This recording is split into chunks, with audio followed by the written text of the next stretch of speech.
Weight Watchers now offers access to affordable GLP-1s. It works for members like, I'm Haley, and I've lost 100 pounds. Weight Watchers has everything I need, from weight loss medications to nutrition support and help with my side effects. It's all in one place. Weight Watchers handles the insurance for you and offers affordable cash pay options. With our program, our members are losing more weight with expert nutrition and side effect support. I'm Mike, and I've lost 135 pounds. Weight Watchers prescribing GLP-1 medications. It's been life-changing. I'm Sharia, and I lost 80 pounds on Weight Watchers. I realized that it would take more than a prescription to lose weight and feel good on a GLP-1. Better results, expert support, lose more weight, make it last. I can't imagine doing a GLP-1 without Weight Watchers. Get started for as low as $25 at weightwatchers.com/GLP1. For over 60 years, we've helped millions of members find what works for them. Now, it's your turn. Weight Watchers. Watch it work.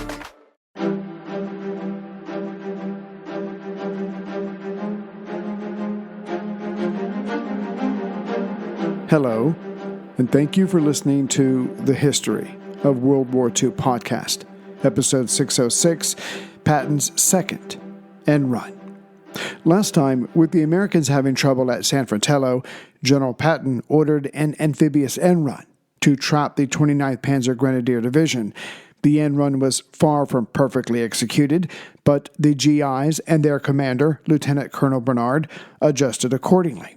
Enough so that the Germans pulled out of San Fratello, leaving behind most of their Italian comrades. Either way, the logjam was broken, or rather pushed further east, as most of the 29th Panzer Grenadier managed to escape. The Allied push towards Messina continued. Meanwhile, the Tarvis Conference only showed the split between Rome and Berlin more clearly. As for the question of holding Sicily, that was about to take center stage. Also, as we saw, by the evening of August 8th, the 7th Infantry of the 3rd Division had crossed over the Rosmarino River, taken a short break, and was then back on the coast road, heading east. Yet they would soon be brought up short again. For although back on July 26th, Kesselring had received an order from the OKW, the Armed Forces High Command, to prepare for an eventual evacuation, it was to be according to the Germans' timetable. Still, having lost this much of Sicily, the Axis did not have enough men, or naval or air power, to push the enemy forces back and reclaim the island. No, Sicily was a lost cause, but there would be a rare second chance back on the Italian mainland. So the next day, July 27th, Kesselring called a meeting of the German commanders. It was a typical Kesselring affair, short and to the point. He told the attendees if the Italians should leave the alliance with Germany, the 14th Panzer Corps will immediately disengage from the enemy and evacuate all troops from Sicily. General Hube's representative filled him in after returning from the meeting, and Colonel Bod, the commandant of the Strait of Messina, and the German sea transport commander, Captain Gustav von Liebenstein, was then told to prepare for the evacuation. But first things first. Nicosia, the town located about 20 miles due west of Mount Etna, the town the U.S. 1st Infantry Division had been fighting over, was to be abandoned by the Axis. Only the next day, July 28th, was General Guzzoni told the Germans would not be continuing with a strong defense of Sicily. The various commanders and branches put together the details of the evacuation plan, and on August 2nd, they reported back to Kesselring that the plan had been worked out, ready to implement, and it would take 5 nights. All this, Kesselring reported back to the OKW. And it's a good thing that the Germans had the evacuation plan worked out already, with the Americans taking Troina along Highway 120 late on August 5th, just above the Canadians. This allowed the 9th U.S. Division to travel further down the road and take Cesaro on August 8th, which assisted with the eventual capture of Randazzo at the 11 o'clock position relative to Mount Etna on August 14th. Not that this had been easy for the Americans, as the road to Randazzo, their route, was more heavily mined than any other part of Sicily.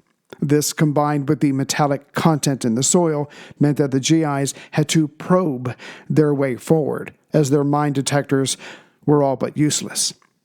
As much as speed had been the order of the day for Operation Husky, though the Allied commanders were not privy to Kesselring's secret evacuation meeting, they could tell that something was afoot, as on August 9th, Guzzone ordered by the Comando Supremo to start evacuating Italian forces, and General Hoob ordered Operation Largon, the German evacuation, to start on August 10th. About the same time, Monty had the 78th Division pushing up the western side of Mount Etna, taking Bronte on August 8th, while the British 13th Corps used the disintegrating Axis defensive line to push hard on the Catania line on August 3rd. The Germans held that day, not that it mattered, as they were ordered to leave the town the next day. So when the 13th Corps pushed hard again, they were finally able to enter the town on August 5th. One may be forgiven for thinking that the 13th Corps would simply push on east of Mount Etna as the enemy was falling back, which was not the case. As the area the Germans needed to cover had shrunk significantly by retreating, this small front actually became a defensive multiplier. The next question is, why didn't Monty pull a Patton and order an amphibious end run? He would, but only after some of his staff and Admiral Cunningham asked him to several times. But by then, the result was not the game changer it could have been. More on that later. As for General Patton, though Task Force Bernard's first amphibious landing did not go exactly according to plan, the general with the ivory-handled pistols wanted another one. So, on August 10th, he ordered Major General Lucien Truscott to put it together for that very night. Truscott, knowing his Patton, got to work, but had real issues to deal with, which will become apparent soon. Of course, anything other than a full-throated yes, sir, did not sit well with Patton. So he jumped into his Jeep and he drove to Truscott's headquarters at Terra Nova. Jumping out of his Jeep, Patton yelled, "God damn it, Lucien, what's the matter with you? Are you afraid to fight?" To which the Major General replied, "You have ordered the operation and it's now loading. If you don't think I can carry out orders, you can give the division to anyone you please."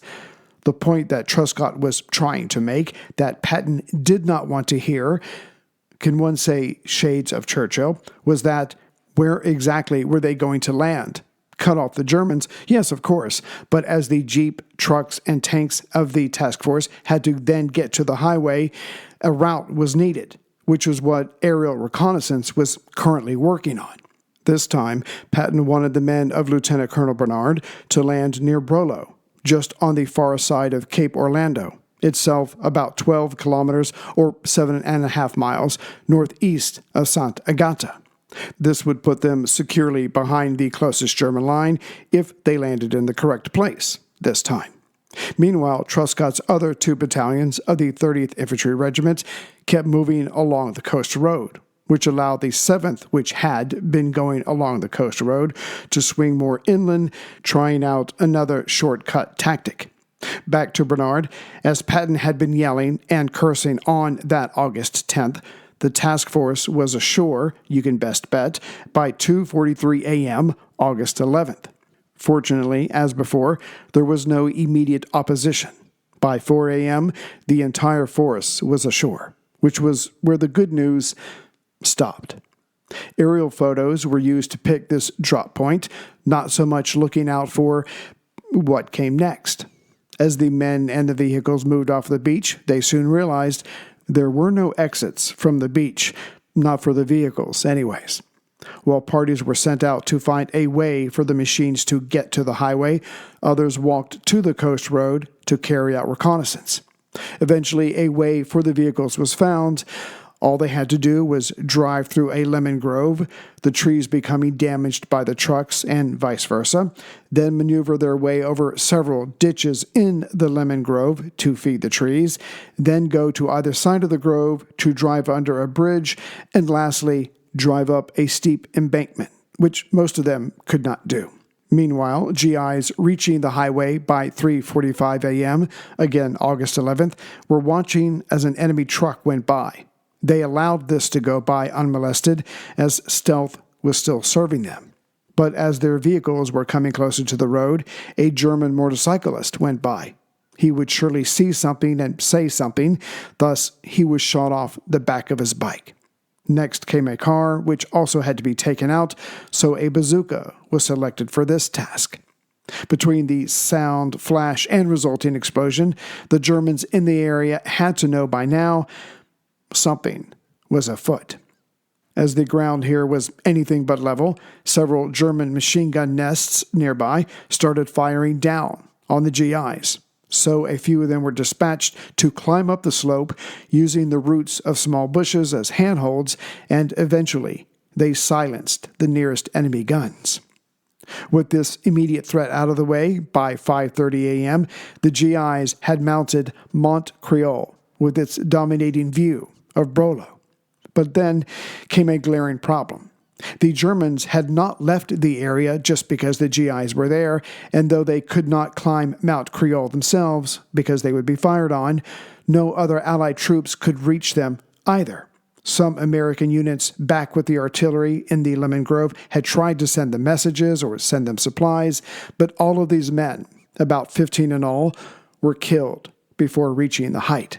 Still, the artillery in the Lemon Grove was able to fire to the northeast, on Brolo proper, and at any targets that came from the west. Equally unplanned for, the tanks that came with the task force were limited to the Lemon Grove. They could not get out, what between the deep ditches for irrigation and the stone walls. In effect, the tanks became additional stationary artillery pieces. Truscott might have been tempted to say to Patton, "Told you so," but he knew better. When the sun rose that morning, the Germans started sending out scout parties to ascertain exactly where the Americans were. Yes, the plan for them was still to retreat, but not yet. For now, they would strike back. To the southwest of the town Brolo, there's an inland road that connects another town, Nassau. Coming up the road from Nassau were several trucks full of German troops. The Americans up on the height allowed the first two trucks to come close and then used their machine guns and rockets. Those two leading vehicles were soon smoldering. The remaining trucks wisely stopped, the men jumped out, and they started approaching the Americans on foot. But this turned out to be not any safer. The Americans let them get to within 700 yards, say roughly at the base of Mount Creole, and then the American machine guns started up again. Soon, no enemy troops there were left alive. The Germans would send a second company later that day, but as they were not able to achieve surprise, American machine guns and 60mm mortars removed this threat as well. The next morning, August 12th, the German threat to Bernard's task force became more acute. First, more German vehicles were approaching Brolo from the west, though some of these were destroyed by the naval guns of Rear Admiral Lyle L. Davison's Task Force 88. Yet more Germans were coming from the east, arriving in Brolo that morning. At least 2 companies strong, they started into the woods, seeking out the Americans on the height. Which is when the Americans on Mount Creole, immediately southwest of Brolo, unable to receive any more supplies as all but 2 of their transport mules had been killed, along with those 15 men who had tried to reach the height earlier, realized for all of their successes so far, they were starting to run low on mortar bombs. The German infantry that had left Brolo started forming up near the enemy position. Seeing this, the GIs let loose with their mortars, joined by guns from the cruiser USS Philadelphia and 2 destroyers. This was enough to stop this German infantry group from approaching, but there were still 3 Mark IV Panzers in town, and at 3 p.m., they left Brolo, heading for the Americans. Between their speed and the rough terrain, the American ships could not hit them. Soon, close to the American position on the height, the Panzers managed to take out 2 of their guns and 2 ammunition half-tracks. During the fight, 1 Panzer was lost, but the other 2 escaped. And then it got worse for the Americans. Soon, German artillery was raining down on the top of Mount Creole and the GIs, causing casualties. Next, tracer fire set the northern slopes alight, and the telephone lines laid by the GIs on their way up were destroyed by the fire. Meanwhile, during all this, the Americans wounded atop the height were already being dealt with as best the men could. As for the now vital phone lines, whenever someone went out to repair them, they quickly became another casualty. Thus, with no phone lines and spotty radio links, the GIs could not ask the Navy for help. It was clear that the Americans were being softened up for an attack, and so panic started to set in. Trying something different, the GIs started moving some of their guns to get a better firing position. But the Germans saw this movement and brought up their tanks to fire on the American artillery. Quickly, 3 guns were taken out, and now Bernard's men had to conserve their remaining ammunition. It didn't help that a radio request for air support, which had gotten through, never materialized. Time went by. The Germans crept closer, causing the defenders to use more ammunition.